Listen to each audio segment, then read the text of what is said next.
মার্কিন president Donald ট্রাম্পের ঘোষিত 2 সপ্তাহের যুদ্ধবিরতি ভেস্তে যাওয়ার শঙ্কা দেখা দিয়েছে। বুধবার সকালে ইরানের লাভান তেল শোধনাগারের হামলার পর মধ্যপ্রাচ্য জুড়ে পাল্টাপাল্টি সংঘাত শুরু হয়েছে। তেহরান একে যুক্তরাষ্ট্র ও ইসরায়েলের পক্ষ থেকে বিশ্বাসঘাতকতা ও যুদ্ধবিরতি লঙ্ঘন হিসেবে অভিহিত করে সংযুক্ত আরব আমিরাত, কুয়েত ও বাহরাইনে একযোগে হামলা চালিয়েছে।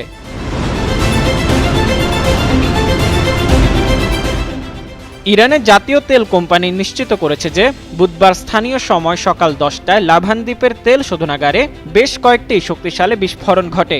হামলায় শোধনাগারটিতে ভয়াবহ অগ্নিকাণ্ডের সৃষ্টি হলেও সময়মতো কর্মীদের সরিয়ে নেওয়ায় কোনো প্রাণহানি ঘটেনি। ইরান সরাসরি এই হামলার জন্য যুক্তরাষ্ট্র ও ইসরায়েলকে দায়ী করেছে। লাভান দ্বীপে হামলার মাত্র 1 ঘণ্টার ব্যবধানে ইরান মধ্যপ্রাচ্যে আবারও হামলা শুরু করে। আইআরজিসি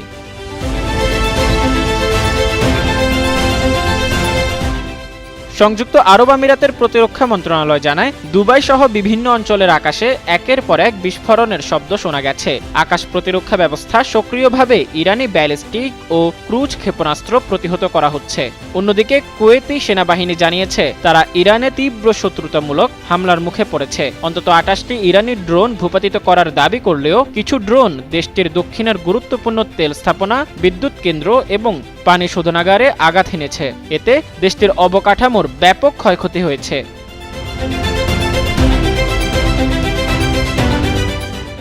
গত 28 ফেব্রুয়ারি থেকে শুরু হওয়া এই যুদ্ধে ইরানকে গড়িয়ে দেওয়ার হুমকি দিয়েছেন মার্কিন প্রেসিডেন্ট ডোনাল্ড ট্রাম্প। উত্তেজনার মধ্যেই পাকিস্তানের মধ্যস্থতায় 10 এপ্রিল ইসলামাবাদে যে শান্তি আলোচনার কথা ছিল, বুধবারের এই ভয়াবহ সংঘাতের পর তা এখন চরম অনিশ্চয়তার মুখে। ইরানের রাষ্ট্রীয় টেলিভিশন স্পষ্ট করে জানিয়েছে, তাদের তেল স্থাপনায় বোমা হামলার পাল্টা জবাব দিতেই তারা আরব আমিরাত ও কুয়েতে এই অভিযান চালিয়েছে।